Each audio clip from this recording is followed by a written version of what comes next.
But if you don't break the law you are not in the custody. That becomes easier ना. See all the judgements जे आता over a period झालेले आहेत ना, त्या जजमेंट्समध्ये हे कधी असं झालेलं नव्हतं. But this is the first time जेव्हा ॲक्टच इनॅक्टमेंट झालं. So this is better for everyone. You have to understand की कुठे ना कुठे stricter laws will make a better society. कारण जेल इज अ सफरिंग. त्यासाठी पण तो एक क्रिमिनल ऑफेन्स आहे आणि which can term you to jail up to 7 years. 7 वर्षाचं जेल आहे. Avoid doing.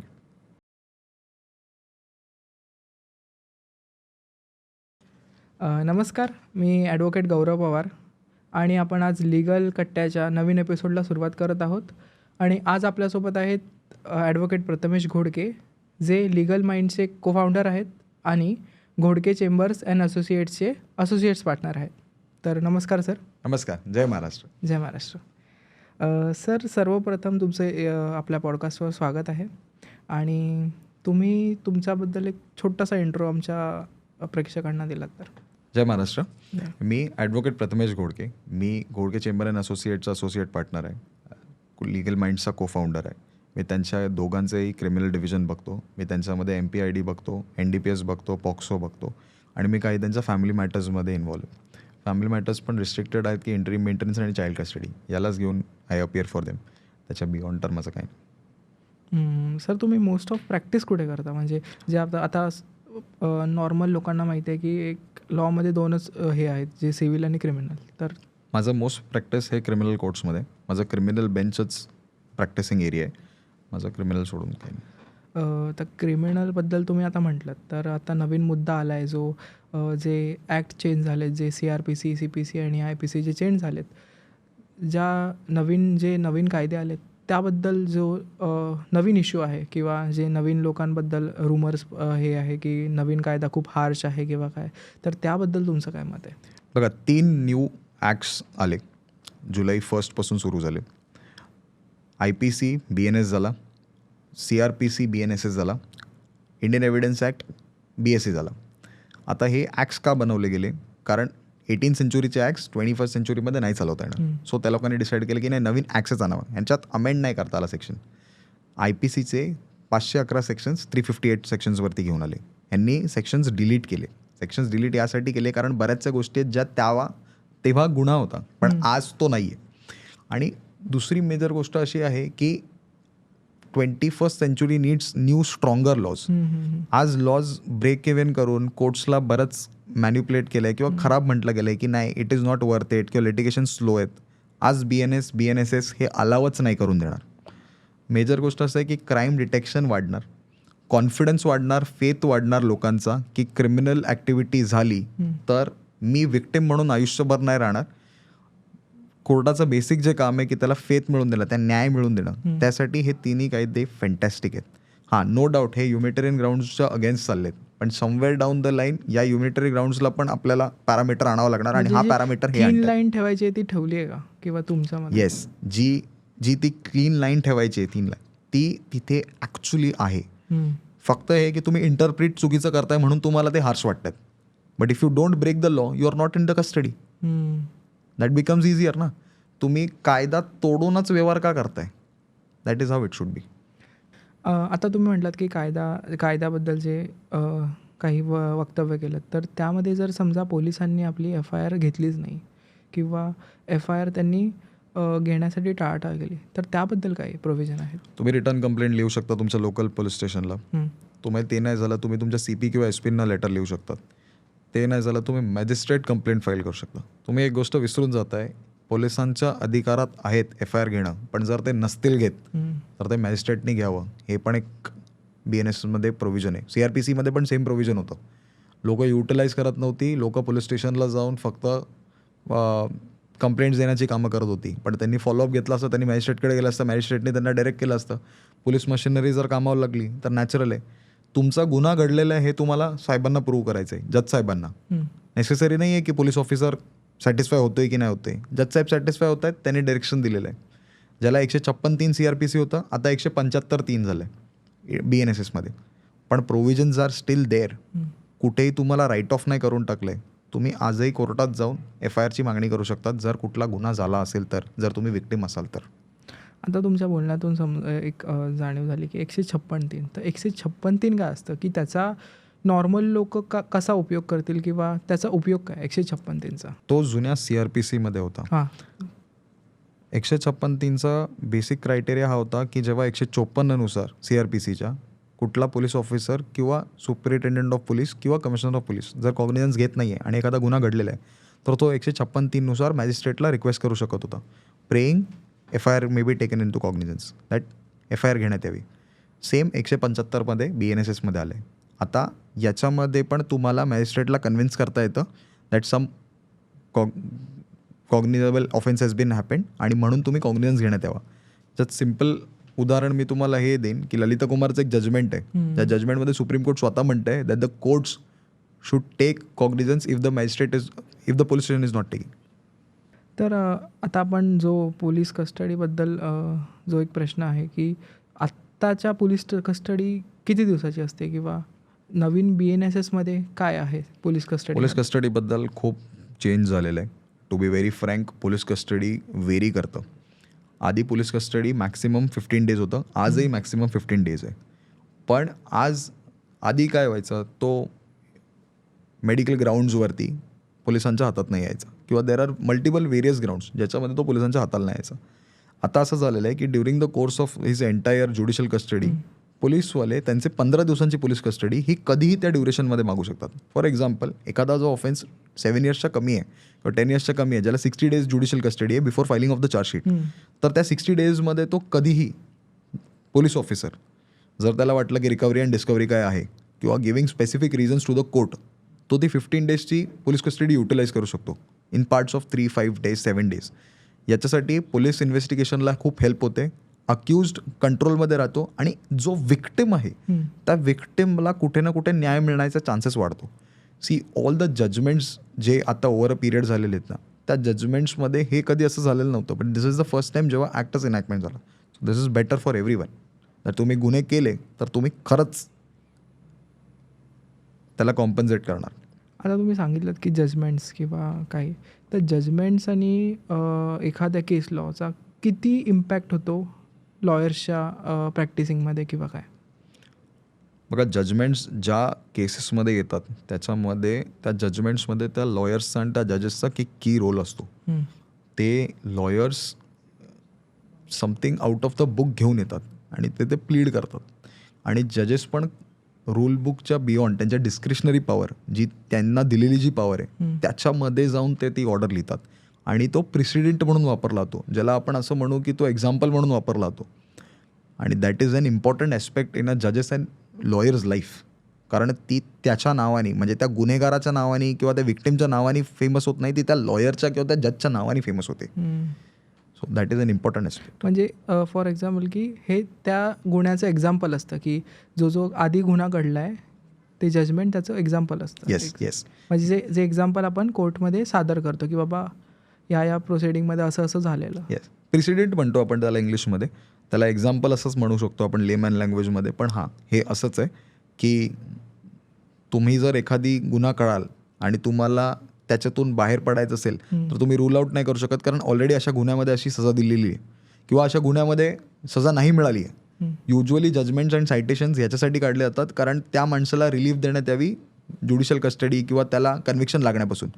सो हे जजमेंट्स त्यासाठी शोधले जातात. पण हां, जजमेंट्स हे कन्व्हिक्शनला घेऊन पण शोधले जाऊ शकतात की जर त्या मॅटरमध्ये या गोष्टीसाठी कन्व्हिक्शन लागलेलं आहे तर त्याला त्या गोष्टीवरती कन्व्हिक्शन लागलं पाहिजे. आता तुम्ही म्हटलात की कन्व्हिक्शन आणि कन्व्हिक्शन जर एखाद्याला लागलं तर ते जे नवीन आलं आहे जे हँडकफ आणि हतकडी, तर त्याबद्दल जे नवीन BNSSमध्ये आलं आहे तर त्याबद्दल काय सांगू शकता? हँडकफ सेक्शन 43मध्ये डिफाईन केलेलं आहे. आधी आपण ह्युमॅनिटेरियन ग्राउंडवरती किंवा ह्युमिलेशन नाही झालं पाहिजे या गोष्टीला, की एखाद्याची बदनामी नाही झाली पाहिजे की त्याला हातकडी घालून घेऊन गेले. पण जो क्रिमिनलच आहे किंवा ज्यांनी हॅबिच्युअल ऑफेंडर आहे, जो समाजासाठी खरंच दुष्पापी आहे आणि तो पोलिसांच्याही हाताला नाही लागत आहे, त्याला हँडकफ घालून घेऊन येणं कोर्टापुढे हे कायद्यातच लिहिलेलं आहे. आता ह्युमॅनिटेरियन ग्राउंड्सवरती नाही बोलता येणार, कारण यू हॅव टू अंडरस्टँड की कुठे ना कुठे stricter laws will make a better society. जर आज आपण यांना कवर नाही केलं तर उद्या ह्युमिटरिंग ग्राउंड्स काय करायचं जर ह्युमन व्हॅल्यूजच नाही आहेत त्यांच्याकडे. तर या माणसांसाठी दीज आर बेटर ॲस्पेक्ट्स. आणि असं हँडकफ्सचा नवीन रूल जो आलेला आहे सेक्शन 43मध्ये, that allows any police officer at its discretion, त्याच्या स्वतःच्या डिस्क्रिशनवरती, की त्याने त्याला बेड्या ठोकून कोर्टापर्यंत आणावं. म्हणजे आता एखादा नॉर्मल गुन्हेगार आहे किंवा जो हॅबिच्युअल नाही आहे, जो नॉर्मल लेमॅन आहे, त्याला पण नाही त्याच्यासाठी असं नाही होणार. जर तो फर्स्ट टाईम ऑफेंडर आहे, बाय मिस्टेक ऑफेन्स झाला आहे किंवा फॉल्सली त्याला त्याच्यात अक्यूज केलं गेलं आहे, तर there are very low chances की त्याला हँडकफ घालता येईल. आता फॉल्सली अक्यूज तुम्ही म्हटलात, शब्द वापरलात, तर अशा किती केसेस आहेत किंवा अशा घडतात का केसेस की ज्यावर खोटे गुन्हे दाखल होतात आणि Yes. त्याचे प्रोसिडिंग चालतात कोर्टात? बघा, मी माझ्या छोट्याशा लाईफस्पॅनमध्ये, लिगल लाईफस्पॅनमध्ये हे सांगेन की मी अशा लोकांशी जास्त मिळालो आहे ज्यांच्यावरती ते गुन्हे दाखल व्हायलाच नव्हते हवे. That is the only reason माझा ॲक्विटल रेट हायर आहे. बिकॉज मला असं वाटतं की एका लॉयरला फर्स्ट इन्स्टंटमध्ये कळून येतं की तो ज्या क्लायंटशी बोलतोय तो गुन्हेगार नाही आहे किंवा आहे असं. तर it becomes a natural principle की जर तो गुन्हेगार आहे तर त्याला मर्सीवरती चालवण्यात यावं किंवा त्याला लिस्ट पनिशमेंट द्यावं, because he is guilty of it. आणि जर तो नाही आहे, तो फॉल्सली अक्यूज्ड आहे, तर जजमेंट शोधायचे जे रिलेटेबल आहेत, त्याच्या ट्रायलमधून त्याला काढायचा प्रयत्न करायचा, त्याच्यावरती जे विटनेसेस आलेत त्यांचे क्रॉस एक्झामिनेशन करायचे. That is how the entire process works. आणि प्रयत्न करायचा त्याला बाहेर काढायचा, कारण त्या सिच्युएशनमध्ये असणारा माणूस हा फार वल्नरेबल असतो. तर आता तुम्ही म्हणालात की जो अक्यूज आहे, म्हणजे काही वेळेला तर तो अक्यूज नसतोच किंवा त्याच्यावर खोटा गुन्हा दाखल केलेला असतो. तर आपल्याला कायद्यात असं प्राधान्य आहे की आपण कोर्टामध्ये धाव घेऊ शकतो किंवा काय. तर जी अँटिसिपेटरी बेल असते, जी अटकपूर्व जामीन असते, किंवा कोणत्या प्रकारचे जामीन असतात किंवा कोणत्या प्रकारच्या बेल आपण घेऊ शकतो? बघा, 2 बेल असतात बेसिकली. एक अटकपूर्वक जामीन, जसं तुम्ही म्हणालात अँटिसिपेटेड, आणि एक रेग्युलर बेल, ज्याच्यामध्ये कोर्टाने तुम्हाला अरेस्ट केलेलं आहे, पोलिसांनी तुम्हाला अरेस्ट केलेलं आहे आणि तुम्ही कोर्टात पुढे 24 आवर्समध्ये अपियर करता. आता या 2मध्ये अटकपूर्वक जामीनला असं असतं की तुम्हाला रिलीफ असतं. तुम्ही कोर्टात जाऊन सांगू शकता दॅट तुम्ही विलिंग आहात कस्टडीसाठी, तुम्ही विलिंग आहात की जे काही डॉक्युमेंटेशन द्यायचे आहेत किंवा हे सगळ्या गोष्टी, पण तुम्हाला कस्टडीत घेण्यात काही गरजेचं नाही आहे. का गरजेचं नाही? कारण प्राइम ऑफिसी काही केसच नाही आहे तुमच्या अगेन्स्ट, किंवा प्राइम ऑफिसी केस आहे ती मेडअप आहे. याच्यामध्ये समोर आपल्याला कुठून कळाली आणि आपण त्या आधीच धाव घेतात. जर तुमच्यावरती FIR फाईल झालेली आहे आणि तुम्ही अटकपूर्वकसाठी जाता, तर it is well and good. मॅजिस्ट्रेटसुद्धा ऐकून घेतात. कोर्ट मशिनरी ही तुमच्या रिलीफसाठी पोचलेली आहे. See, there are least amount of people, फार कमी हँडफुल असतील अशी माणसं जी ॲक्च्युअलमध्ये रिलीफ नाही मिळू शकत आहे कोर्टात. नाहीतर लोकांना कोर्टातून न्याय मिळतो. But the only reason behind it is की लोकांमध्ये पेशन्स नाही आहे, आणि it is all a game of patience. So अटकपूर्वक जामीन एक त्याच्यात आहे, आणि रेग्युलर बेल्स आहे. अटकपूर्वक जामीनसाठी तुम्ही FIR नंतर कधीही धाव घेऊ शकता. तर किती वेळा आपण एखादी बेल कोर्टात सादर करू शकतो आपली? बघा, अटकपूर्वक जामीन हे तुम्ही इदर सेशन्स कोर्टकडे किंवा हायकोर्टकडे, सुप्रीम कोर्टकडे जाऊ शकता. याला तुम्ही ट्वाईस टाईम फाईल करू शकतात एकाच कोर्टामध्ये, सब्जेक्ट टू ग्राउंड्स काय आहेत ते. आता याचं नंबर ऑफ पिरियड नाही सांगता येणार, कारण ग्राउंड्स व्हेरी करतात, सिच्युएशन व्हेरी करतात. याच्यामध्ये कोणाचं ट्रायल चालू झालेलं असतं, तर कोणाचं रिकव्हरी अँड डिस्कव्हरी झालेली असते. सो जर रिकवर अँड डिस्कवर या माणसाकडून झालंच नाही आहे, तर बेल देण्यात काय बांधील नाही आहे. मेडिकल एव्हिडन्सेस जर असतील आणि जर काय मेडिकल रिपोर्ट मिळालाच नाही आहे, तर मग याला बेल देण्यात काय हरकत नाही आहे. हे सगळे ग्राउंड्स आहेत त्याचे. या ग्राउंड्सवरती अँटिसिपेटरी कॅन बी फॉरवर्ड. अँटिसिपेटरीच्या व्यतिरिक्त जी नॉर्मल आपली रेग्युलर बेल असते त्याबद्दल? रेग्युलर बेल पण सेम आहे. ट्रायल जर कमेंट झालेलं आहे, ट्रायल जर चालू झालं आहे, एखाद्या विटनेसचं ट्रायल झालं आहे, इन्व्हेस्टिगेशन ऑफिसरचं ट्रायल झालं आहे, मेडिकल ऑफिसरचं ट्रायल झालेलं आहे, त्याचं क्रॉस एक्झामिनेशन झालेलं आहे यांचे सगळ्यांचे, ट्रायल जर प्रोसीड करत आहे आणि त्याला वेळ लागतो आहे, तर त्या अक्यूजला बेल देण्यात यावी. याच्यात इम्पॉर्टंट जजमेंट असं आहे की जर एंटायर ट्रायल चालला आणि तो आत राहिला आणि जर ट्रायलमध्ये तो ॲक्विटल निघाला, तर तो त्या पिरियडमध्ये सफर करतो आहे, आणि या सफरिंग्सला एंड आणण्यासाठी असे बेल्स आणले गेलेत. कारण jail is a suffering. Jail is a suffering. पण जे तुम्ही कधी जेल व्हिजिट केली आहे का? किंवा मी माझ्या लिगल लाईफमध्ये जेल व्हिजिट्स केलेले आहेत. तर त्याबद्दल काही सांगू शकता का? कारण का ज्यांना लॉचं नॉलेज आहे किंवा जे लिगल बॅकग्राऊंडपासून आहेत किंवा त्यांना माहिती आहे की जेलची खरी डार्क साईड काय, तर त्याबद्दल तुम्ही काय सांगू शकता का? बघा, jail is a dark side. सोसायटीमध्ये असणारा जो अक्यूज्ड आहे हम्म. त्याला तिथे ठेवायचं आहे म्हटल्यावरती ते डार्कच असणार. तुम्हाला कोणी प्रिव्हिलेजमध्ये ठेवत नाही आहे. पण इंडियन कोर्ट्सच्या कन्सिडरेशनमध्ये, इंडियन कॉन्स्टिट्यूशनच्या कन्सिडरेशनमध्ये ह्युमॅनिटेरियन ग्राउंड्सवरती त्याला ठेवलं जातं. जसं त्याला मूलभूत सुविधा दिल्या जातात, वॉशरूम फॅसिलिटी, फूड, क्लोदिंग, अन्न, वस्त्र, निवारा.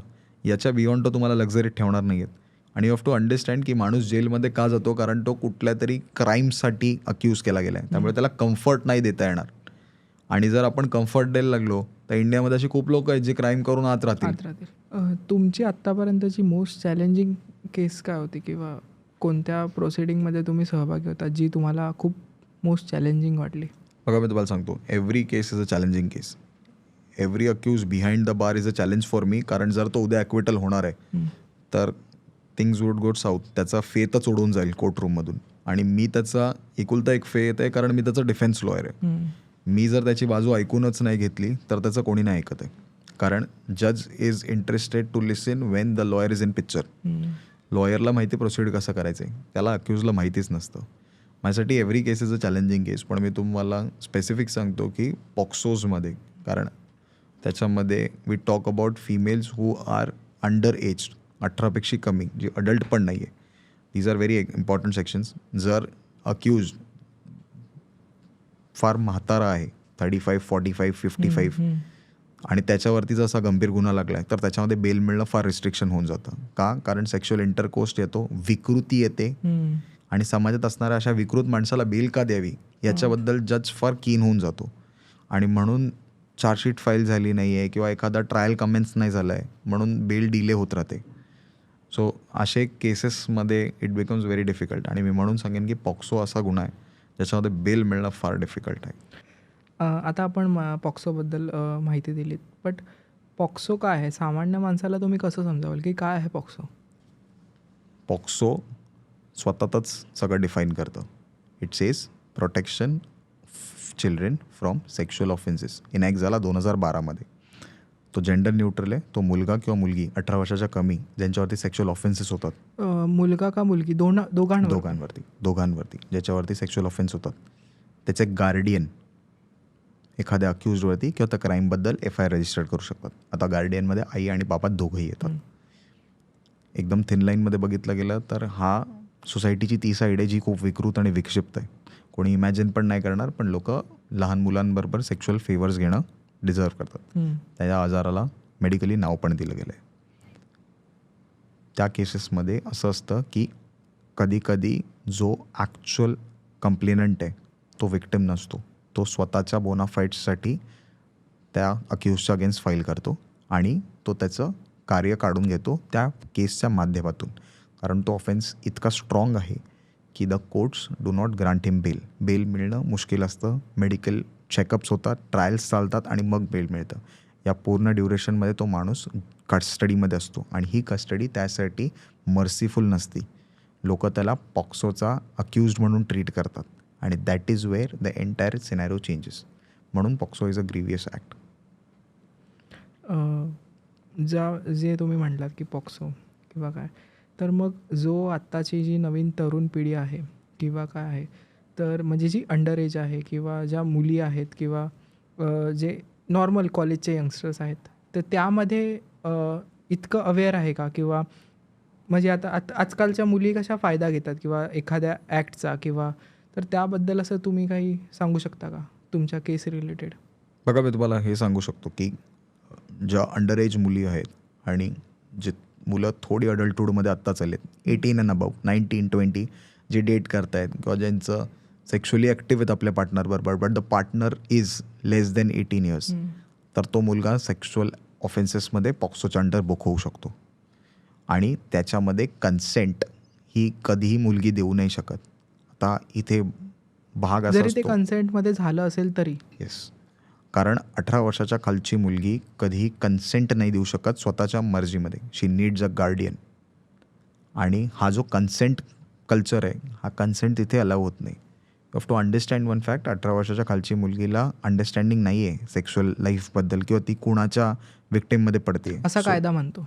ऑफकोर्स असं कायदा पण म्हणतो आणि जनरल स्टेट ऑफ माइंड पण हेच आहे की 18 इयर्सच्या खाली सेक्शुअल ॲक्टिव्हिटी करणं शुड बी रिस्ट्रिक्टेड. बट आजकाल फॅसिलिटी आहे, लोकांकडे अवेबिलिटी आहे, त्याच्यामुळे लोक जातात वाहत. आणि मग जेव्हा गुन्हे घडतात तेव्हा they feel that the law is wrong. The law is not wrong, the law is correct. Your social capacity to keep the society clean is important. आणि म्हणून पॉक्सो हा त्या मुलांवर पण दाखवला होतो जिकडे कन्सेंट घेऊन ती माझ्याबरोबर आली किंवा she was wilful with me. She is never wilful if she is 18 years and low. 18 इयर्सच्या खाली असेल तर तिचं कन्सेंट कन्सिडरच नाही केलं जाणार. आता त्या रिलेटेडच क्वेश्चन आहे की जे आपण आधी चर्चा केली आहे, जो पॉक्सो आहे किंवा NDPS आहे, त्यामध्ये बेल मिळते का? किंवा मी तुम्हाला आधी पण सांगितलं की पॉक्सोमध्ये बेल मिळणं डिफिकल्ट आहे. They will more glorify about NDPS. NDPSमध्ये असं आहे की नार्कोटिक सबस्टन्सबद्दल आपण म्हणतो, त्याचं एक लिस्टच दिलेलं आहे इंडेक्स वाईज की नार्कोटिक सबस्टन्स म्हणजे काय. सो फॉर डे टू डेमध्ये बोलला जातो तो गांजा, मॅरिजुआना. लोक शिवभक्ताच्या नावाखाली कन्झ्युम करतात, स्मोक करतात, पण तो लिगल नाही आहे इंडियामध्ये. इंडियामध्ये शिवाचं इतकं फॉलोईंग आहे पण तो लिगल नाही आहे. त्याचं खिशात कॅरी करणं पण इलिगल आहे, स्मोक करणं पण इलिगल आहे, त्याचा सेल पण इलिगल आहे आणि त्याचं प्रोडक्शन पण इलिगल आहे. पब्लिकला अंडरस्टँडिंग नाही आहे. त्यांचं असं अंडरस्टँडिंग आहे की तो प्रसाद आहे. तो काही प्रसाद वगैरे नाही आहे. तुम्हाला अज्युम करायचं आहे जे लॉमध्ये बसत नाही त्याला तुम्ही तुमच्या रिलिजियस बेसिसला घेऊन फॉलो नका करू. आणि NDPSमध्ये बेल मिळणं डिफिकल्ट आहे. तुम्ही आज कन्झ्युम कराल, उद्या तुमच्याबद्दल कंप्लेंट फाईल होईल आणि तुम्हाला बेल घ्यायला तुम्ही कोर्टाचे चक्कर कापत बसाल आणि तुम्हाला असं वाटेल the courts are wrong. The courts are not wrong. तुम्हाला अंडरस्टँड करायचं आहे the courts are stricter. So avoid.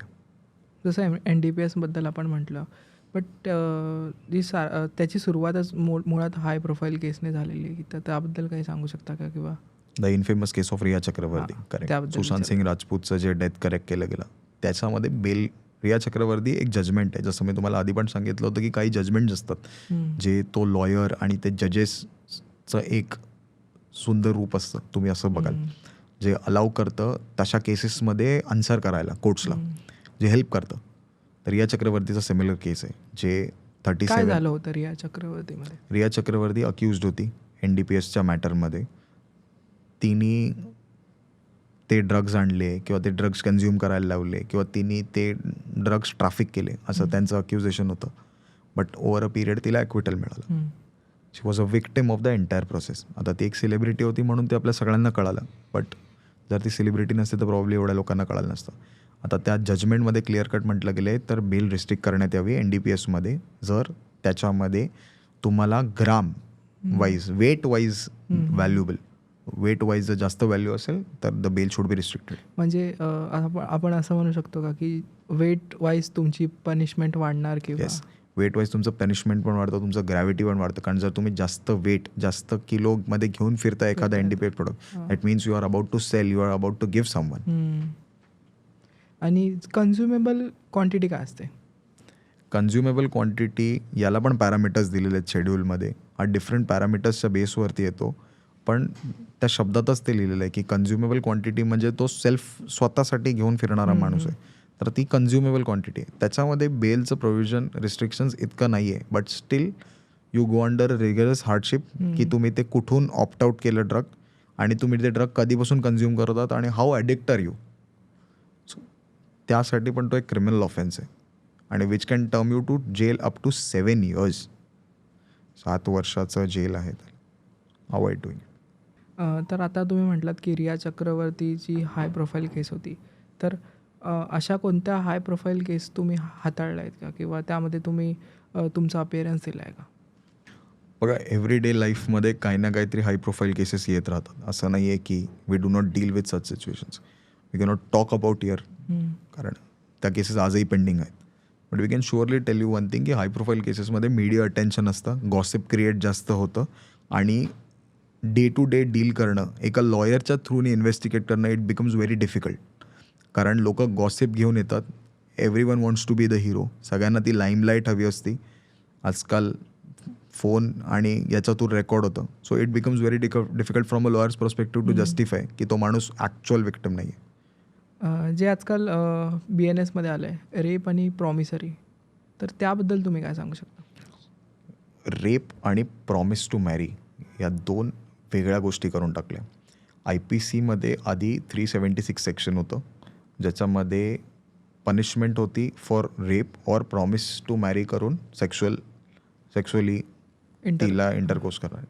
But आता प्रॉमिस टू मॅरी हे डिफरंट सेक्शन आहे अंडर BNS, भारतीय नागरिक संहिता, आणि rape is a different section. Promise to मॅरीमध्ये तुम्ही sexual pleasures घेतले किंवा तुम्ही सेक्शुअली तिला एक्सप्लॉइट केलं, त्यासाठी पण तुम्हाला 10 years इम्प्रिझॉनमेंट येऊ शकते. आणि now that is a stake.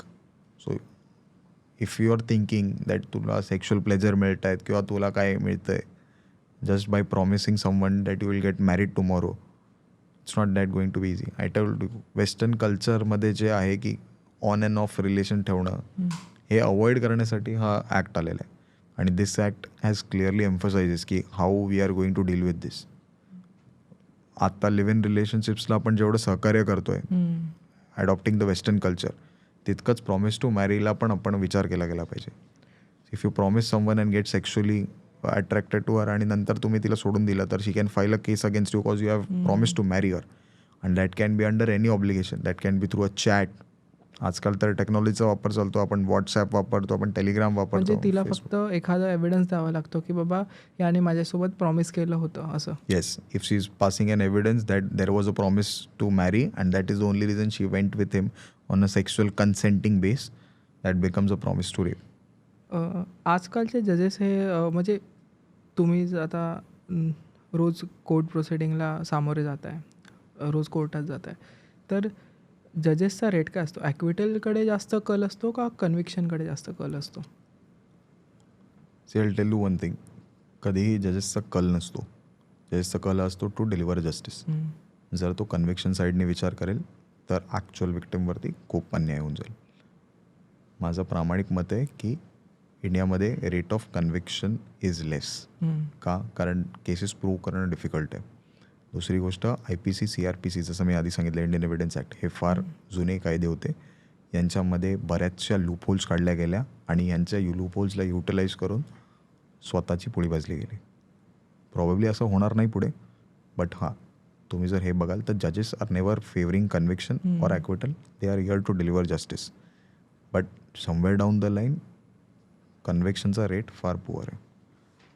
कोणीही रेअरेस्ट ऑफ रेअर केसमध्ये कन्व्हिक्शन प्रूव्ह होतं. ॲक्विटल्स are on the higher side. लोक म्हणतात की शहाण्या माणसाने कोर्टाची पायरी चढू नये, तर त्याबद्दल काय? म्हणजे जो नॉर्मल जस्टिस असतो तो स्लो मिळतो कोर्टात का काय? किंवा जी प्रोसिडिंग आहे ती स्लो आहे कोर्टाची? बेसिक प्रॉब्लेम काय आहे की कोर्टाची प्रोसिडिंग स्लो नाही आहे. इट डिपेंड्स की तुम्ही किती इंटरेस्टेड आहात टू गेट दॅट जस्टिस. हां, तुम्हाला टाईमलाईन नाही आहे, ठीक आहे, तुम्हाला कुठलाही डेडलाईन नाही आहे, but at the same time you have to understand one thing that justice hurried is justice buried. कुठल्याही गोष्टीला घाई केलं तर तुम्हाला न्याय नाही मिळणार. तुम्ही तुमचा टाईमलाईन ठेवला, तुम्हाला न्याय मिळणारच मिळणार. तुमचा लॉयर कोणी फॅन्सी असू दे नाही तर नसू दे, दॅट विल नॉट कन्सिडर. तुम्ही तुमच्या लॉयरवर फेट ठेवा, तुम्ही त्याच्याकडे सगळे एव्हिडन्सेस द्या, you will get your part of justice. तर आपण आता कार्यक्रमाच्या पुढच्या भागात पदार्पण करूया, जो आहे आपला रॅपिड फायर राऊंड, जो आपण प्रत्येक वेळेला करतो आहे. तर काही तुमच्या लॉ रिलेटेडच रॅपिड राऊंड असतील. तर तुम्ही जो बॅकग्राऊंड आधी तुम्ही सांगितलात तुमच्या इंट्रोडक्शनमध्ये की तुम्ही मेडिकल बॅकग्राऊंडमध्ये होतात, तर मेडिकल का लॉ? लॉ. कॉर्पोरेट का लीगल? लिगल. BNS का CRPC? BNSS. आणि फॅमिली का क्रिमिनल? क्रिमिनल. आणि थोडासा हे आहे क्वेश्चन ट्रिकी आहे की कोणत्याही क्रिमिनल केसमध्ये तुम्ही कंप्लेनंट साईडला प्रेफर कराल का अक्यूज साईडला? अक्यूज. चालेल. थँक्यू. तर धन्यवाद प्रथमेश सर. थँक्यू. आभारी तुम्ही इथे बोलवल्याबद्दल. तुम्ही इथे आल्याबद्दल तुमचे आभारी, आणि तुम्ही वेळ काढून आलात तुमचा, आणि असा तुमचा अमूल्य वेळ आम्हाला पॉडकास्टसाठी दिलात, त्याबद्दल तुमचे धन्यवाद. जय महाराष्ट्र. जय महाराष्ट्र.